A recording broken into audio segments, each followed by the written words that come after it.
Today I'm sitting with Melanie, who lost her son Caleb.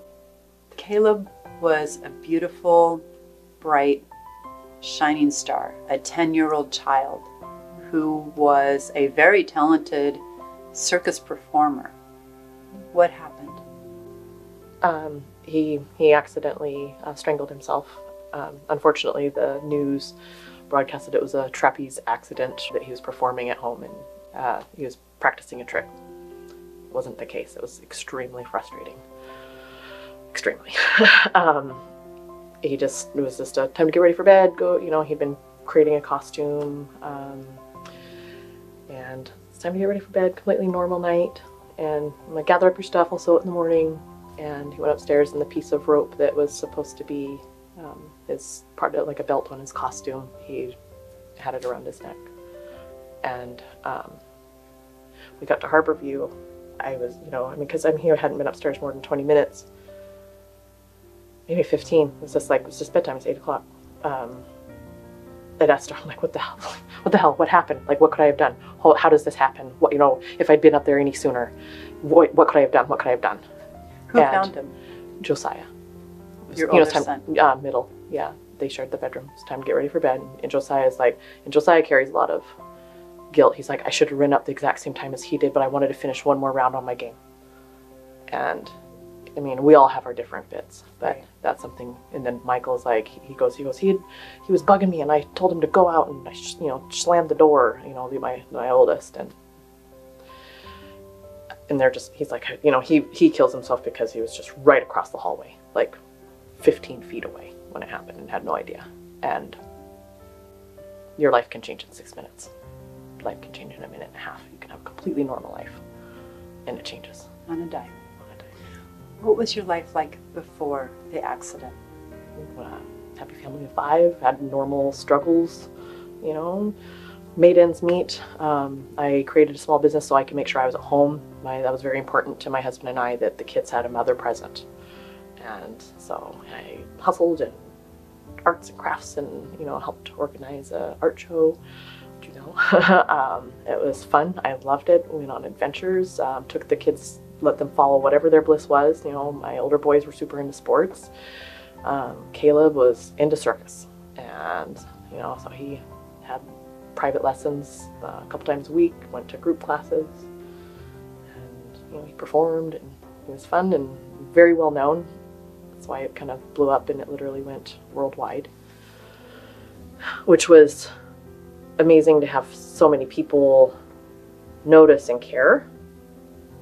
But also it was a little overwhelming as far as like grieving publicly.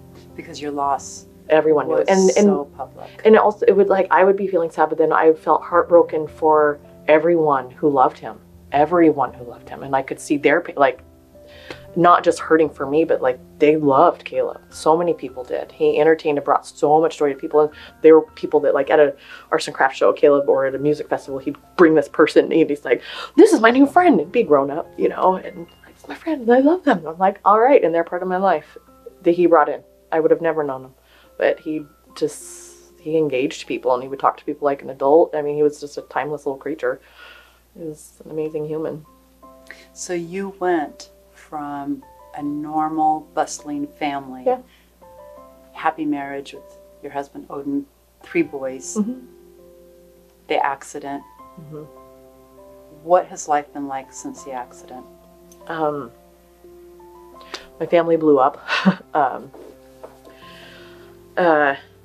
One thing I've learned through grief is, and especially with us, grief, there's all the different stages. The thing that was hardest was the anger bit. With what happened with Caleb, it's not like we can be angry at a disease. We can't, I hate you, cancer, or I hate you, bad car driver. There's nothing to be angry at. So that anger has got to come out somewhere. It wasn't a homicide. It wasn't a homicide. There's no murder, nothing. Yeah.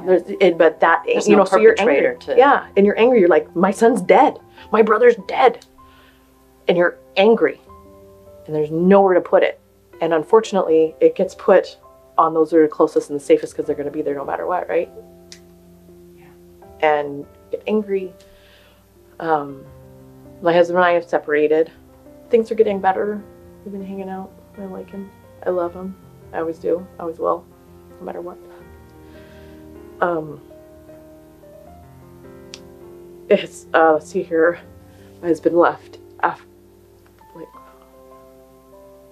first time like in June. Just short. The other thing is, like, after we lost Caleb, I lost 3 uncles. One died on my birthday. We watched him die. That is what, like, when Johan died, when Omeo, that's so cool, in Dutch. When Omeo died, it just, that wrecked my husband, and he broke. We had been hanging in there strong, supporting each other. Like, I got this, I got you, this day, that day, whichever day, one of us is broken, one of us is strong. Mm-hmm. That broke him, and things really just, and that's when all the anger and the frustration of, I hurt, you know, and you just lash out at each other. And so he left, and for a while that was good, and it needed to happen. There's been times where it would have been awesome if he could get back, but then the boys were going through their different crazy things, and you know, one of my son really, you know, my oldest boy had gotten into drugs for a while, and that was, I mean, to lose your child in a different way of, like, who are you? What demon has taken over your body? I don't know you. And you can't possibly lose another child. Oh God, no! This terrifying. Oh yeah, to save him. And then my other son, middle son Josiah, you know, just the one that doesn't want to rock the boat. You know, he finally had a moment of, like, you know, just angry, frustrated. Left my house because I every time I tried to go get a cup of coffee, I'd walk past where, and I'd see the paramedics, and then my husband doing CPR, and our neighbor, you know, everybody there, like, trying to, you know, and just every morning was a trigger, and I'd lose hours. I'd lose days. I was there alone. Odin had left. And I'd just be there with the boys. Literally days. Like, I'd have no idea what day it is, what was going on, because I'd be triggered. I'd black out a whole freaking day. And so then I moved into my mother-in-law's trailer. We lived in the horrible RV for a little bit. It was rough. You know, I mean, I've been struggling, just trying to figure out what to do, what do I want, like, how to do life, you know, not knowing what the hell's going on with my husband, if we were going to get back together, if we're not going to get back together. Do you love me? I should love you unconditionally. I'm angry. I'm hurt that you're not there. I don't know. I mean, it's been insane, but things have finally have started to mellow, calm down,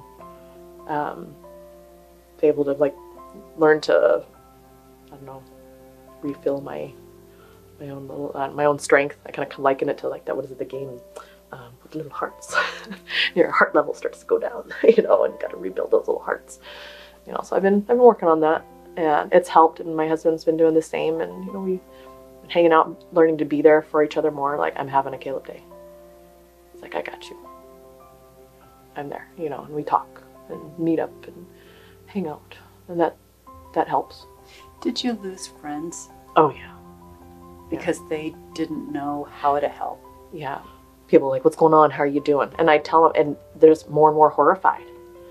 And you can see the terror in their eyes as far as, like, we went camping together. We were all good friends. And that's, like, it's reality in your face of, like, that could happen. If that happened to her, that happened to one of my friends. And you can see the terror in their eyes. And they call them a lot less. And what's funny is, like, everybody, the other thing is, like, what happened was all over Facebook, right? And it was like, we love you, we love you, we love you. There's literally about 3 people that called me every day, or, you know, but other than that, and people would say, oh yeah, sure, we'll take the boys fishing. You know, we'll be there, ask anything. And they'd not show up. The boys get ready thinking they're going to go snowboarding, ready first thing in the morning, and people wouldn't show up. Where, you know, where are you people? Like you said, you were there, and you'd be there, and you weren't. If you could say something to them now, yeah, what would you want them to know?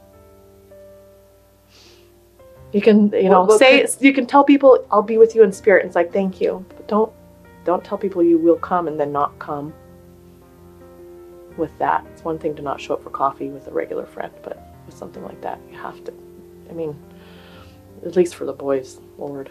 I mean, I don't know. Yeah, I mean, and there were friends that were supportive and tried. And that's the other thing is, it's like, people eventually, it's just too much, you know, and they can't take it, and they got to do their own life. You know, you can't resent people for that. And it's a tough one. But then I've also found new people that I had known before that were rare gems that I had no idea existed. that have had the strength to be able to pull through the whole thing. And then the other thing is you go crazy, and that's why I had a crazy point. I had a good crazy bit where I was crazy, and I don't blame people for just being like, I can't take it anymore. What brought you comfort in the aftermath of the accident? Nothing. Not really anything. I mean, I did things to help build myself. You know, I did Bikram yoga a bunch. That helped because, you know, that's the thing. I mean, when you lose a child, like, you don't just cry from your eyes. You cry from your whole body. You know, you want to burst that feeling when you've cried your hardest, and that feeling you get in your eyes and your face and that pressure, it's bursting from your chest, your legs, your knees, your hands, your skin, your hair. And when I go to Bikram, they tear you apart, and you're able to weep out of every pore. That helped a lot. And I did that for a year, hardcore, like 4 to 5 days a week. And I look for little random signs, you know. I mean, we played Guess What, I Love You all the time, and we still do. I always have with the boys. It's like, hey, guess what? What? And then, I love you. I love you. We say that all the time. And whenever I find little hearts, all over nature and whatnot, I feel like that's Caleb saying, guess what? I love you. He's still playing the game. Oh, totally. And some days it's just massive. I mean, we would do it hard some days, just to the point where it was ridiculous, you know. And there's like, actually yesterday I found 19 hearts in one day. I was like, are you kidding? That's awesome, you know. That's comforting. And that is comforting, you know. But then, like, what's amazing is, like, that can make you feel so good for like 3 minutes, and then it's made that feeling just washes back. And it's like, it's so.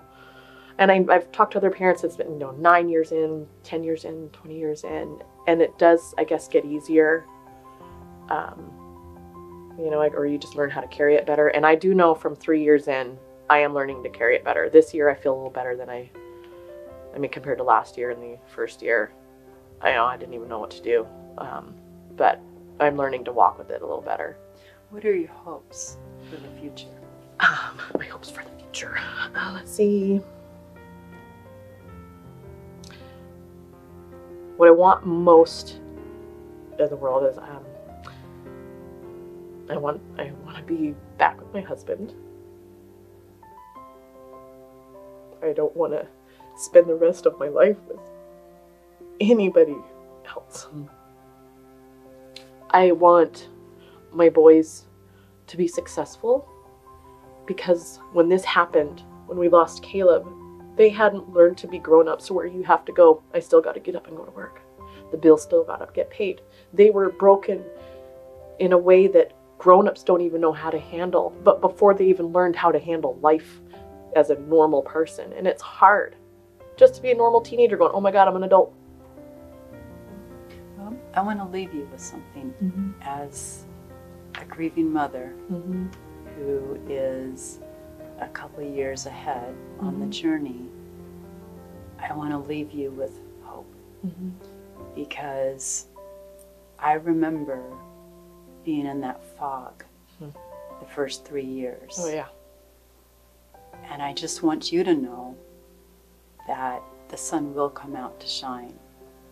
I'm seeing it peak. I would see a peak. And then when the clouds covered that peak, I knew it would come out again.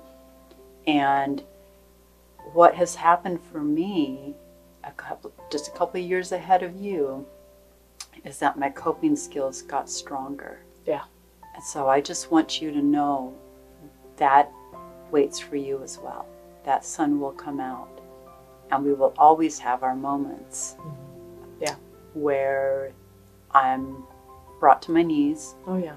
And I honor that, and then I find my breath again. And I just want you to know that that waits for you. Oh yeah. And if I can do it, anyone can do it. Oh yeah.